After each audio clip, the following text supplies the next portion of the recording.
ඉතින් කොහොමද ඔයගොල්ලෝ හැමදේම මම හිතනවා ඔයගොල්ලෝ හැම හොඳින් ඇති කියලා. ඔන්න අදත් වෙන වගේම වැදගත් මාතෘකාවක් ගැන තමයි ඔයගොල්ලොත් එක්ක කතා කරන්න ආවේ. ඉතින් බලමු අද මොනවද මම ඔයගොල්ලොත් එක්ක ෂෙයා කරගන්න කියලා.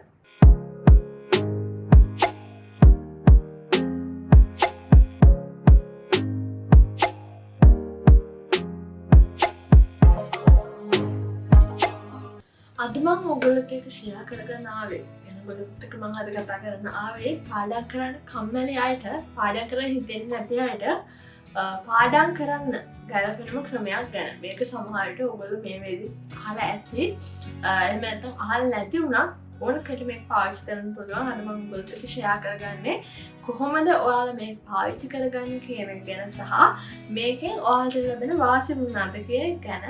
ඒ වගේ මම මෙතනදි කතා කරනවා මේක මම කොහොමද පාවිච්චි කරන්න කියලා. මොකද අත්දැකීම මම දන්නවා පාඩම් කරන එක මග යන හුඟක් අවස්ථාවල මට උදව් වුණේ මේක. කියන්නේ පාඩම් කරන්න ඕන කියලා ඉන්නවා පාඩම් කරන්නේ නැහැ. මොනවා හරි වැඩ නිසා අපිට පාඩම් කරන එක මග යන්නේ ගමන් නිසා, ඔෆිස් එකේ වැඩ නිසා, ඉස්කෝලේ වැඩ නිසා, ඕනම දෙයක් නිසා, කම්මැලිකම නිසා පාඩම් කරන එක මග යනවා. ඉතින් එහෙම අයට හොඳම සහ ගැළපෙන විදිහ තමයි Pomodoro Technique එක කියන්නේ. ඉතින් බලමු මොකක්ද මේ Pomodoro Technique එක කියන්නේ කියලා.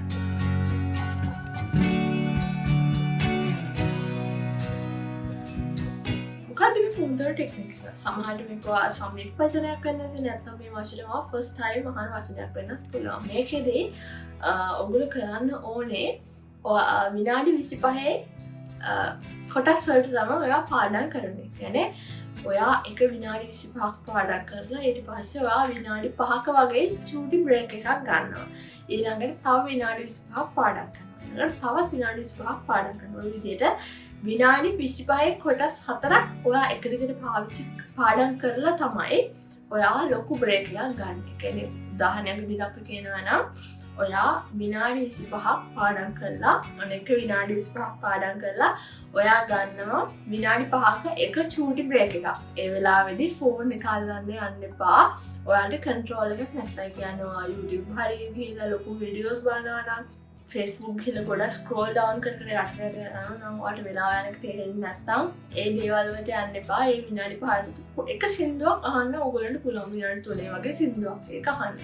එහෙම නැත්නම් වටයක් ගේ ඇතුලේ ඇවිදලා ඉන්න. මේ එළියකල චුට්ටක් ඇවිදලා එනවා වගේ සුත්තලාව බලන්න. විනාඩි 5 පුංචි බ්‍රේක් එකක්. ඊළඟට ඔයා තව විනාඩි 25ක් පාඩම් කරනවා. ඊට පස්සේ අර විදිහටම තව එක විනාඩි 5ක බ්‍රේක් එකක් ගන්නවා. ඊළඟට තුන්වෙනි විනාඩි 25ක් තව පාඩම් කරනවා. ඊට පස්සේ ඒක ඉවර වෙනකොට ඔයා අර විදිහටම චූටි බ්‍රේක් එකක් ගන්නවා. විනාඩි 5 බ්‍රේක් එකක් ගන්නවා.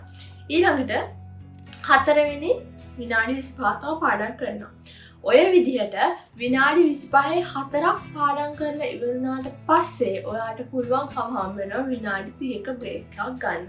ඒක ඔයගොල්ලන්ට කන්න වෙලාව වැය කරන්න පුළුවන්, මොකක් හරි TV සීරීස් එකක් බලන්න පුළුවන්, එහෙම නැත්නම් මොනවා හරි පුංචි දෙයක් කන්න පුළුවන්, මොනවාම හරි විදිහකට රිලැක්ස් එකේ ඉන්න පාවිච්චි කරන්න පුළුවන්. මේක හරිම සාර්ථක ක්‍රමයක්. ඒක මම අත්දැකීමෙන් දන්න දෙයක්. මොකද මේ විනාඩි 25 කියන්නේ හරිම පුංචි කාලයක්. ඔයගොල්ලෝ තේරෙන්නේ නැතුව ඒක ගෙවෙනවා. මටම ගෙවෙනවා. ඉතින් අර කම්මැලි කෙනෙක්ට හිත එක තැනක තියාගෙන ඉන්න බැරි කෙනෙක්ට ආගෙන් හරි මානසිකයෙන් හරි අපේ වයස කෙනෙක් තුලත් උගක් ගැළපෙන ක්‍රමයක් තමයි Pomodoro Technique එක කියන්නේ. ඉතින් ඔයා හිතන්නකෝ මේ විනාඩි 25 ඇතුළේ ඔයාලා වෙන වෙන දේවල් හිතනවා කියලා ඒ වෙලාවට ඔයාට පුළුවන් කොලයක් නගින් තියාගෙන මට මේක කරන්න හිතුණා කියලා ලියන්න. සාමාන්‍යයෙන් ඔයා මේකට ගොඩක් ફોකස් එක දෙනකොට ගොඩක් මේක කරලා පුරුදු වෙගෙන යනකොට ඔයාලට පුළුවන්කම ලැබෙනවා කිසිම දෙයක් ගැන හිතන්න නැතුව මේ විනාඩි 25 පුළුවන් උපරිම ફોකස් කරලා ආග වැඩ කරන්න. ඉතින් හරිම සාර්ථක මේ ක්‍රමය.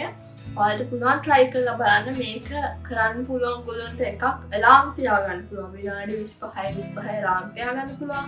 එහෙම නැත්නම් ඔයාලට පුළුවන් මේ වෙනුවෙන්ම හදපු apps, free apps ඕන තරම් Android phones වලට, Apple phones වලට තියෙන ඒවා download කරගන්න පුළුවන්. එහෙම නැත්නම් Google එකේ වෙනම sites වලක් තියෙනවා Pomodoro Technique එක. ඒ කියන්නේ ඔයගොල්ලන්ට පාවිච්චි කරන්න පුළුවන්. ඉතින් මම පාවිච්චි කරන site එක අපි ඉස්සරහදී කතා කරමු. ඔයාලට මේක හුඟක් කම්මැලි කෙනෙක්ට පාඩම් කරන්න මග යන කෙනෙක්ට පරිම වටින ක්‍රමයක්. ඉතින් try කරලා බලමු.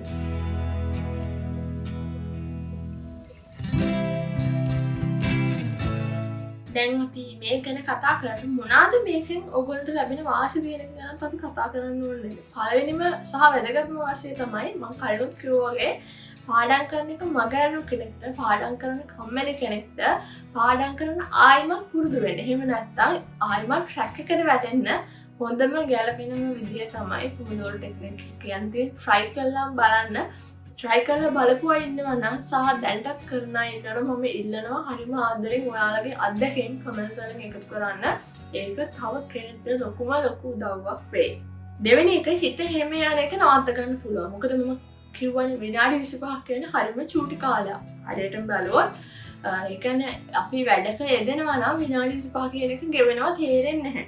ඉතින් ඔයාලට පුළුවන්කම ලැබෙනවා අර විනාඩි 25ට විනාඩි 5ක බ්‍රේක් එකක් හම්බෙනවා බෝනස් බ්‍රේක් එක. එතකොට අර හිතේ හිමේ යන එක නවත්ත ගන්න හරිම ලේසියෙන් පුළුවන්කම ලැබෙනවා. ඒ වගේම අර වැඩි අවධානයක් යොදවනවා කරන වැඩේට පුළුවන්කම ලැබෙනවා. ඒක අධ්‍යක්ෂයෙන් මම දන්නවා සහ කරලා බලලා ඔයගොල්ලෝ පුළුවන් ඒක ඇත්තටම මේ වගේ කියලා බලන්න. තුන්වෙනි එක තමයි පාඩම් කරන වෙලාව වැඩි කරගන්න පුළුවන්කම ලැබෙනවා. ඒ කියන්නේ ඔයා පාඩම් කරන්නේ 25 කෑලි කොටස් ස්ලොට්ස්. එතකොට ඔයාට අර වෙහෙස මහන්සිය කියන එක දැන්නම හරිම අඩුයි. මොකද ඔයා අනික ඔයා වැඩක් කරනවා ඇත්තටම. ඉතින් ඔයා පාඩම් කරන්න පුරුදුන් නැති කෙනෙක් නම් ට්‍රැක් එකේ නැත්නම් පිට යන කෙනෙක් නම් පිටින් දැන් පාඩම් කරන තියෙන ට්‍රැක් එකට වැටෙලා නැති කෙනෙක් නම් ඔයාලට පුළුවන් අද විනාඩි 25 එකක් පාඩම් කරන්න. හෙට විනාඩි 25 දෙකක් පාඩම් කරනවා. අනිද්දාට විනාඩි 25 තුනක් පාඩම් කරනවා. ඊට පස්සේ විනාඩි 25 හතරක්. ඔය විදිහට ඒක වැඩි කරගෙන ක්‍රමක්‍රමයෙන් වැඩි කරගෙන යන්න. එතකොට පුළුවන් ඔයාලටම නොදැනෙන විදිහට ඔයගොල්ලෝ පාඩම් කරන වෙලාවත් හරිම ලේසියෙන් වැඩි කරගන්න. හතරවෙනි එක තමයි ආත්ම විශ්වාසය කෙනෙක් ගොඩක් වැඩි වෙනවා. ඒ කියන්නේ ඔයා දන්නවා ඔයාට දවස් ඉවර වෙද්දි බලා ගන්න පුළුවන්කම හම්බ වෙනවා. ඔයා විනිවිද 25 ස්ලොට්ස් විනාඩි 25 කොටස් කීයක් පාඩම් කළාද කීයක් වැඩ කළාද ඒකෙන් ඔයාට අදහසක් ගන්න පුළුවන් වෙනවා. මම මෙච්චරක් වැඩ කරා. ඒක දැක්ක ගමන් ඔයාට ඔයා ගැන විශ්වාසයක් ලැබෙනවා. මම මේ තරම් වැඩ කරා. ඉතින් ඇයි මට බැරි එක්සෑම් එක හොඳට කරන්න? අනිවාර්යෙන් මට ඒ නිසාම එක්සෑම් එක හොඳට කරන්න පුළුවන් වෙයි කියන ආත්ම විශ්වාසය ඔයා තුල ගොඩනගා ගන්න ඔයාට ඒකෙන් පුළුවන්කම ලැබෙනවා.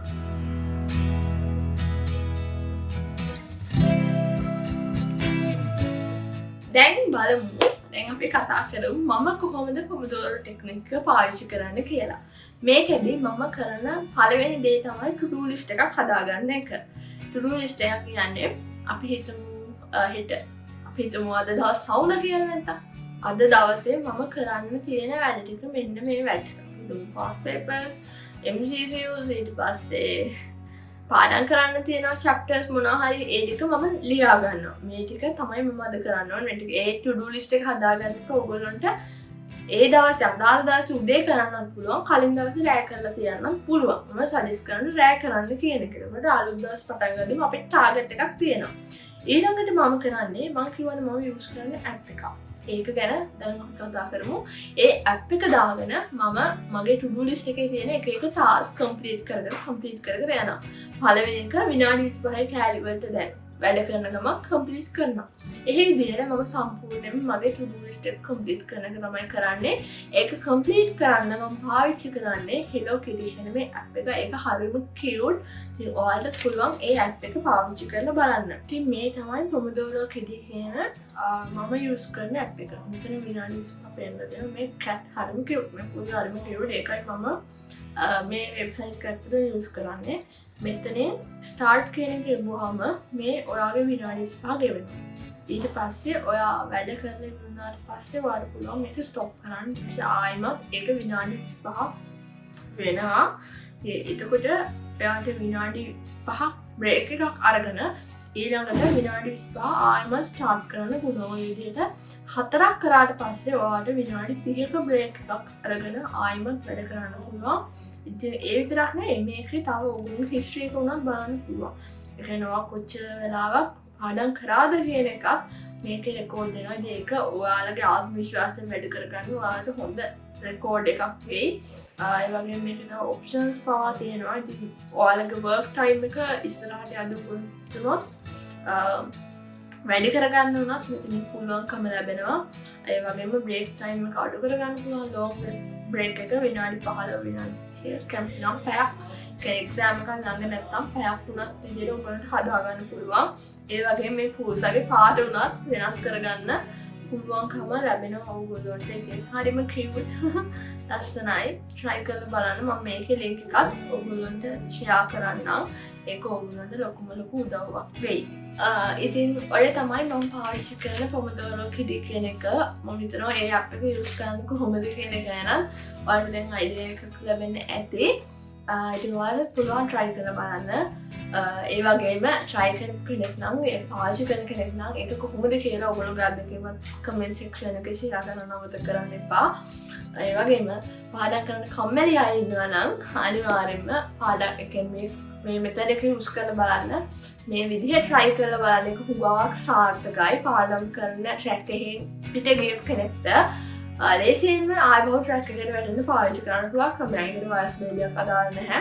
ඕලර් කරන කෙනෙක් වුණත්, ඒලර් කරන කෙනෙක් වුණත්, කැම්පස් යන කෙනෙක් වුණත්, වෙන මොන හරි course එකක් කරන කෙනෙක් වුණත් මේක හුඟක් ගැළපෙන සාර්ථක ක්‍රමයක්. try කරලා බලන්න. ඒ වගේම try කරලා බලලා ඔයාලට දැන් වැඩි වුණා මෙතන කමෙන්ට් කරන්න පුළුවන්. ඒක තාපෙන්ට ලොකු උදව්වක් වෙයි. ඉතින් ඔයගොල්ලෝ හැමෝම මම හිතනවා මේකේ ලොකු දැනුමක් ලබා ගන්න ඇති. ඊළඟ දවසේ තවත් වැදගත් වීඩියෝ එකක් අරගෙන ඔයගොල්ලෝ හම්බ වෙන්න වෙනකන් ඔයගොල්ලෝ හැමෝගෙම පාඩම් වැඩ ලයිෆ් එකේ ජීවිතේ එදිනදා වැඩ හුඟක් හොඳින් කරගන්න. ඉතින් ඔයගොල්ලෝ හැමෝටම සුබ දවසක්.